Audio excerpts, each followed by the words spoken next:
Guys how are you? నేను మీ జగదీష్ జల్లగడ్డ. మీరు యూకేకి వస్తున్న ప్లాన్లో ఉన్నారా? సో అయితే వీడియో మీకోసం ఫుల్ గైడ్ అవుతుంది. ఎందుకంటే అప్లికేషన్ ప్రాసెస్ నుంచి visa, flight tickets and immigration వరకు నేను ఈ వీడియోలో మీకు ఎక్స్ప్లెయిన్ చేయబోతున్నాను. సో ఫస్ట్ మీరు యూకేకి రావాలి అనుకుంటే మీరు డిసైడ్ చేసుకోండి. అంటే స్టూడెంట్ వీసా మీద రావాలనుకుంటున్నారా, సో వర్క్ వీసా మీద రావాలనుకుంటున్నారా, అండ్ మీకు యూత్ మొబిలిటీ అనేది వీసా కూడా ఉంది. సో ఆ వీసా మీద రావాలనుకుంటున్నాను అనేది నేను ఫస్ట్ డిసైడ్ చేసుకోండి. సో స్టూడెంట్ వీసా అయితే టైర్ 4 వస్తుంది. సో నేను ఫస్ట్ ఆఫ్ ఆల్ ఈ వీడియోలో మీకు స్టూడెంట్ వీసా గురించి నేను ఎక్స్ప్లెయిన్ చేద్దాం అనుకుంటున్నాను. సో మీకు ఏ వీసా గురించి కావాలో నాకు కామెంట్లో చెప్పండి, ఓకేనా? సో ఫస్ట్ స్టూడెంట్ వీసా పర్పస్లో అయితే ఫస్ట్ మనకి educational documents main, and passport, and మనకి అప్లికేషన్ వేసుకున్న తర్వాత క్యాష్ లెటర్, మెడికల్ రిపోర్ట్స్, ఇవన్నీ కూడా కంపల్సరీగా మనకి నీడెడ్ డాక్యుమెంట్స్ కావాల్సి వస్తాయి. సో ఈ డాక్యుమెంట్స్ అన్నీ కూడా మన యూనివర్సిటీకి అప్లై చేసిన తర్వాత యూనివర్సిటీ నుంచి ఆఫర్ వస్తుంది.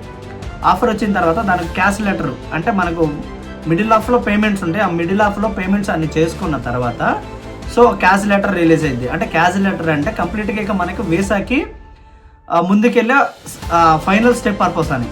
సో ఈలోపు మీరు ఎడిషనల్గా కట్టాల్సిన పేమెంట్స్ కానీ, సో లోన్ కావాల్సినవి కానీ అవన్నీ కూడా క్లియర్గా మీరు ఈ బిట్వీన్లో చూసుకోవచ్చు. సో దీనికి కొన్ని యూనివర్సిటీస్కి ఏంటంటే మీకు కొన్ని ఇంటర్వ్యూస్ అనేది ఉంటాయి. సో కొన్ని యూనివర్సిటీస్కి అనేవి ఉండవు. నేను మీకు డిస్క్రిప్షన్లో నేను కంపల్సరీగా నేను ప్రతిదీ మీకు యూనివర్సిటీస్ గురించి కూడా లిస్ట్ ఒకటి నేను క్రియేట్ చేసి పెడతాను. సో వీసా అప్లికేషన్కి వెళ్ళే ముందు మనకి క్యాష్ అనేది తీసుకోవాలి. సో క్యాష్ ఇవన్నీ తీసుకున్న తర్వాత బయోమెట్రిక్ స్లాట్ అనేది బుక్ చేసుకుంటాం. సో దీంట్లో మీరు నార్మల్గా చేసుకుంటే 7 to 10 days లోపు మీకు వీసా అనేది వస్తుంది. సో కాదు ఒకవేళ ఇంకా ఎర్లీ కావాలి, మనకి టైం లేదు అనుకున్నప్పుడు ఏంటంటే మీరు ప్రైవేట్ వీసా అనేది వేసుకుంటే 2 నుంచి 3 days లోపు మీకు వీసా అనేది వస్తుంది. సో అక్కడ నుంచి వీసా అప్లికేషన్ అయిపోయిన తర్వాత మీరు డిసిజన్ కోసం ఈ 2 to 3 days అనేది వెయిట్ చేయాల్సి వస్తుంది. సో వన్స్ మీకు వీసా వచ్చిన తర్వాత, ఇప్పుడు అంతకుముందు బీఆర్పీ అనేది ఉండేది, అది మనం లండన్ వచ్చిన తర్వాత అప్లై చేసుకుంటాం.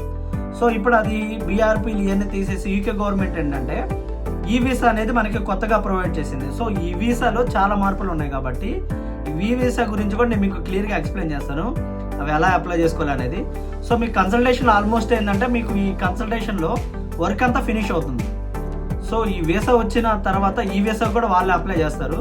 ఒకవేళ ఏదైనా డౌట్ ఉన్న వాళ్ళు నా కామెంట్లో కామెంట్ చేయండి, నేను క్లియర్గా మీకు ఎక్స్ప్లెయిన్ చేయడానికి. నేను వెయిటింగ్ ఫర్ వీసా డిసిజన్ అయిపోయిన తర్వాత ఈ వీసా వచ్చిన తర్వాత ఫస్ట్ థింగ్ ఏంటంటే మన ఫ్లైట్ బుక్స్ అనేది చేసుకోవాలి. సో ఈ ఫ్లైట్ బుకింగ్లో చాలా ఖర్చులు పెడతారు. సో దీంట్లో ఏంటంటే కంపేర్ చేసుకోండి.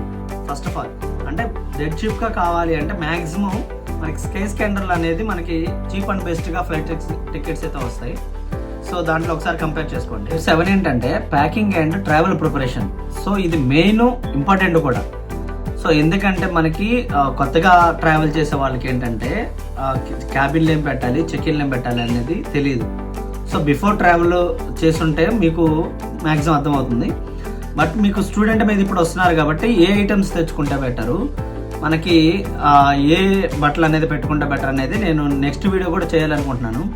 ఎందుకంటే నేను వచ్చేటప్పుడు కూడా చాలా కన్ఫ్యూజన్లతో వీళ్ళని చాలా అడిగాను. సో అవన్నీ కాకుండా మీరు బేసిక్గా ఇక్కడ చలి ఎక్కువ ఉంటుంది కాబట్టి చలికి సంబంధించిన బట్టలు పెట్టుకోండి. తర్వాత పచ్చళ్ళు పెట్టుకోండి. తర్వాత మసాలా ఐటమ్స్ కానీ, సో ఇక్కడ మనకి చాలా కాస్ట్ ఉంటాయి అవి.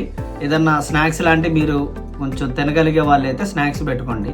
సో స్నాక్స్ కూడా ఇక్కడ మనకి ఎక్కువగానే ఉంటాయి. సో రైస్ కానీ లేకపోతే ప్యాకింగ్ అనేది నేను క్లియర్గా మళ్ళీ నెక్స్ట్ వీడియో చేస్తాను కాబట్టి దాంట్లో కూడా మీరు క్లియర్గా చూడండి.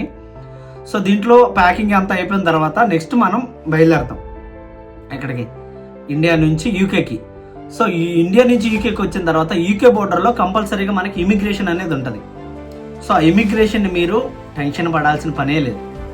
ఫ్రీగా ప్రశాంతంగా ఫ్లైట్ దిగిన తర్వాత కొంచెం రెస్ట్ రూమ్కి వెళ్ళేసేసి ఫేస్ కడుక్కొని కొంచెం క్లీన్గా ఉండి ప్రశాంతంగా ఇమిగ్రేషన్కి వచ్చేస్తే అక్కడ మీకు ఒక 3-4 క్వశ్చన్లు ఏదైనా అడుగుతారు. Why UK, who is the funding అని కానీ, లేకపోతే ఏ యూనివర్సిటీకి వచ్చావని, ఆ యూనివర్సిటీకి ఎందుకు చూస్ చేసుకున్నామని. సో ఇలాంటి క్వశ్చన్స్ ఏదైనా అడుగుతారు. మీరు షార్ట్ వేలో ఆన్సర్ చెప్పేయచ్చు, మీరు భయపడాల్సిన పనేం లేదు, ఓకేనా? అక్కడ వీసా ఇమిగ్రేషన్ అయిపోయిన తర్వాత స్టాంప్ అనేది మీకు వేస్తారు. సో ఈ వీసా కాబట్టి మనకి నార్మల్గా జస్ట్ చెకింగ్ ఆల్మోస్ట్ మీకు వాళ్ళకి సాఫ్ట్వేర్లో కనిపిస్తుంది. సో పాస్పోర్ట్ మీద మనకి జస్ట్ అరైవల్ స్టాంప్ అనేది మనకి స్టాంప్ అనేది వేస్తారు. సో అక్కడ నుంచి మీరు యూకే అడుగు పెడతారు. Welcome to UK.